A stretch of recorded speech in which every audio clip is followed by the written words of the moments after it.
नमस्कार दोस्तों, मैं यूट्यूब चैनल में। तो दोस्तों, आज का प्रश्न है कि पर्यटन से आप क्या समझते हैं। इसकी विषय वस्तु का वर्णन करें। इंग्लिश में हो जाएगा, what do you understand by tourism, explain it's scope. ठीक है, तो देखते हैं इसका उत्तर। उत्तर है पर्यटन, टूरिज्म शब्द अंग्रेजी भाषा के टूर से संबंधित है, जो लैटिन भाषा के टोर्नोस शब्द से लिया गया है। इसका शाब्दिक अर्थ एक पहिए नुमा औजार से है। इसी टोर्नो शब्द से यात्रा चक्र, यात्रा शब्दों का सृजन हुआ है, जो वर्तमान में पर्यटन का मुख्य आधार है। इस शब्द का प्रयोग सर्वप्रथम सन 1643 में करीबन ने विभिन्न क्षेत्रों की यात्रा, मनोरंजन, भ्रमण तथा विभिन्न देशों या स्थानों की यात्रा के लिए किया था। लेकिन कुछ विद्वानों का मानना है कि टूर एक हिब्रू भाषा के टोरा शब्द से लिया गया है। इसका शाब्दिक अर्थ है अध्ययन का खोज, अतः टूर किसी यात्रा अथवा खोज से संबंधित है। कुछ समय पश्चात यूरोपीय यात्रियों ने ट्रेवलर्स को टेकिंग और टूर संबंधित किया है, जो वर्तमान टूरिस्ट और टूरिज्म शब्दों में परिवर्तित हो गया है। फ्रेंच साहित्य में पर्यटन के लिए ग्रांड टूर शब्द में प्रयोग में लिया जाता है। इसकी उत्पत्ति टूर शब्द से ही हुई है। जर्मन, स्विट्जरलैंड व इटली में भी पर्यटन की प्रति के संबंध में इसी प्रकार की मान्यता है। ठीक है, सन 1800 में सेमुएली पेगी ने यात्री ट्रेवलर के लिए प्रथम बार पर्यटक टूरिस्ट शब्द का प्रयोग किया था। वर्तमान में पर्यटन शब्द का प्रयोग एक स्थान से दूसरे स्थान को जाने वाले पर्यटकों के लिए किया था। अतः आज पर्यटन शब्द घूमने फिरने की क्रियाओं को व्यक्त करता है। संस्कृत शब्दकोश के अनुसार पर्यटन शब्द अट धातु पूर्व का प्लस परिसर के संयोग से ल्यूट प्रत्यय लगाकर उत्पन्न हुआ है। इस शब्द का अर्थ भ्रमण अर्थात चहुदिशी घूमना, परंतु संस्कृत साहित्य में पर्यटन शब्द को 3 अर्थों में प्रयुक्त किया गया है। पहला भ्रमण, दूसरा देशाटन, तीसरा तीर्थाटन। ठीक है, तो पहला देखते हैं भ्रमण, ज्ञान प्राप्ति, मनोरंजन प्राप्ति हेतु बाहर जाना। देशाटन, धनोपार्जन व आर्थिक लाभ के लिए एक स्थान से दूसरे स्थान की यात्रा करना।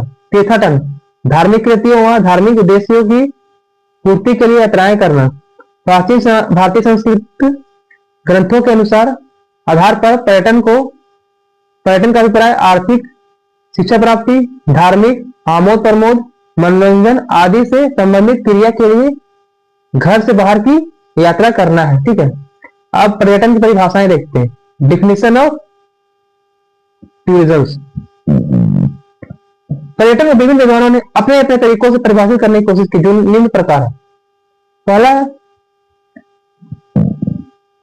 हुंजीकर एवं क्राफ्ट के अनुसार पर्यटन उस समस्त तथ्यों तथा अप्रवासित लोगों के ठहरने तथा भ्रमण करने से उत्पन्न होने वाले संबंधों तथा परिघटना का योग है, जिसमें लोगों का प्रवास स्थायी आवासों में रहन नहीं होता है तथा वे किसी आर्थिक उपार्जन क्रिया से जुड़े नहीं होते। दूसरा है हरमन बी स्कोलॉर्ड के अनुसार पर्यटन उस समस्त क्रियाओं का योग है जो आर्थिक प्रकृति का होता है। यह विदेशियों के देश तथा प्रदेश के अंदर एवं बाहर जाने, रुकने तथा प्रवेश से सीधे संबंधित होता है। ठीक है, अब है ब्रिटेन पर्यटन संस्था। ब्रिटेन के पर्यटन संस्था के अनुसार पर्यटन एक अस्थायी और लघु अवधि गतिविधि है, जिसमें लोग कुछ समय के लिए अपने कार्यस्थलों, घरों, निवास स्थानों से बाहर निकलकर दूसरी जगह आते हैं और वहां रहते हैं, काम करते हैं। इन स्थानों पर रुकने के दौरान ये गतिविधियां दिन के आगमन और सैर सपाटे को भी शामिल किया जाता है। के कामरा ए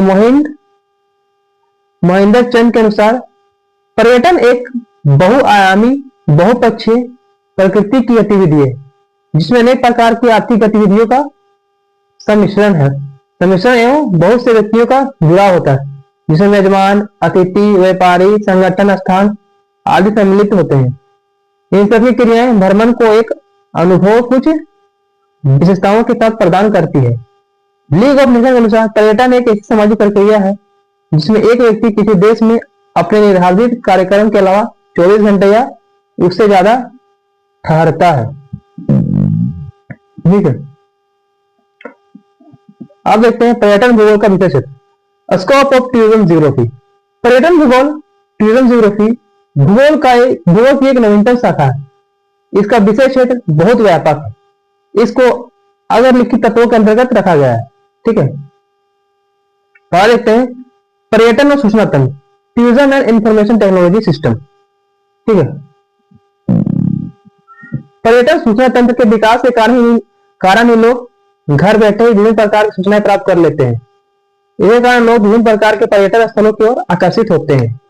इन्हीं के द्वारा विश्व गांव ग्लोबल विलेज के रूप में उभर कर सामने आया है। पर्यटन को विकसित करने में विभिन्न प्रकार की पत्र पत्रिकाओं, पुस्तकों, समाचार पत्र, चलचित्र, पर्यटन मानचित्र, फोटो एल्बम, कंप्यूटर, इंटरनेट प्रदर्शनियों आदि का महत्वपूर्ण योगदान रहता है। इसलिए पर्यटन भूगोल को विकसित करने में सूचना प्रणाली का अध्ययन किया जाना आवश्यक है। दूसरा है पर्यटन का स्वरूप, स्ट्रक्चर ऑफ टूरिज्म। इसके अंतर्गत पर्यटन के प्राकृतिक तथा सामाजिक दोनों तत्वों को रखा गया है, क्योंकि मानव भ्रमण के लिए प्राकृतिक या सामाजिक कारणों में आकर्षित होता है।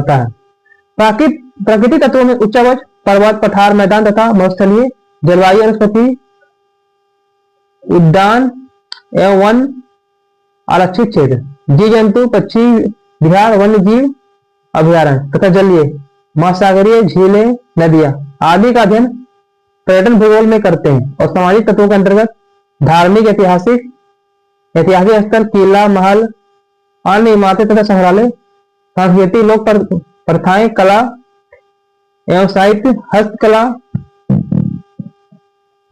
संस्कृत, संगीत, नृत्य, मेले तथा त्योहार, उत्सव एवं चिकित्सा आदि का अध्ययन पर्यटन भूगोल में करते हैं। तीसरा पर्यटन और उद्योग, टूरिज्म एंड इंडस्ट्री।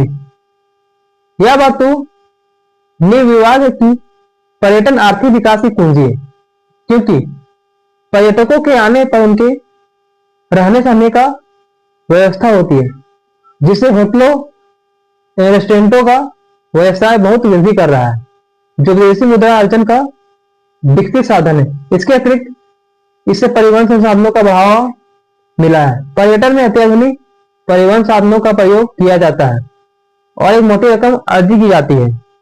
उसके द्वारा गाइडों के परिवारों का भी लालन पालन हो रहा है और स्थानीय वीर निर्माण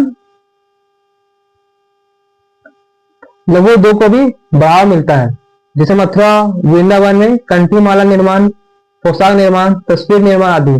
अतः पर्यटन भूगोल ने एक विकसित उद्योग का रूप धारण कर लिया है, जो पर्यटन भूगोल के अध्ययन का एक हिस्सा है। पर्यटन और शिक्षा। पर्यटन और शिक्षा का एक मूल विषय बन चुका है।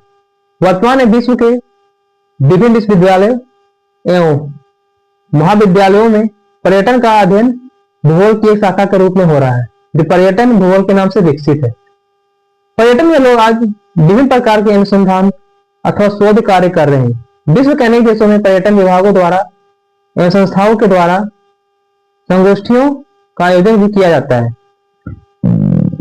वर्तमान में होटल प्रबंधन एवं कैटरिंग संस्थान के स्थापन के लिए अखिल भारतीय तकनीकी शिक्षा परिषद all India council of technical education से मान्यता प्राप्त कर शिक्षा प्रदान की जाती है। पर्यटन भूगोल आज एक नवीन विषय के रूप में सामने आया है।